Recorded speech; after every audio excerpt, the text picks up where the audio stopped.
ইরানের সঙ্গে যুক্তরাষ্ট্র এবং ইসরায়েলের যুদ্ধের কারণে বিশ্বজুড়ে তেলের সংকট তৈরি হয়েছে।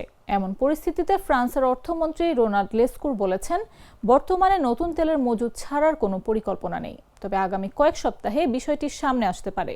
খবর আল জাজিরার। আন্তর্জাতিক জ্বালানি সংস্থা জানিয়েছে, ইরানের বিরুদ্ধে যুক্তরাষ্ট্র ইসরায়েল যুদ্ধের কারণে এ বছর বিশ্বব্যাপী তেলের সরবরাহ মোট চাহিদা মেটাতে পারবে না। এরপরে নতুন পদক্ষেপের কথা জানালো ফ্রান্স। এর আগে আইইএ বলেছিল যে নজিরবিহীন সরবরাহ বিঘ্নের কারণে দেশগুলো রেকর্ড গতিতে তাদের তেলের মজুদ এবং কৌশলগত রিজার্ভ ব্যবহার করছে। মাসিক প্রতিবেদনে সংস্থাটি সতর্ক করে বলেছে, অব্যাহত বিঘ্নের মধ্যে দ্রুত হ্রাস পাওয়া মজুদ ভবিষ্যৎ তেলের মূল্য বৃদ্ধির ইঙ্গিত দিতে পারে। মার্চ মাসে আইইএ জানিয়েছিল যে তারা সদস্য দেশগুলোর জরুরি মজুদ থেকে বিশ্ববাজারে 40 কোটি ব্যারেল তেল সরবরাহ করবে। এখন পর্যন্ত প্রায় 16.4 কোটি ব্যারেল তেল ব্যবহার করা হয়েছে।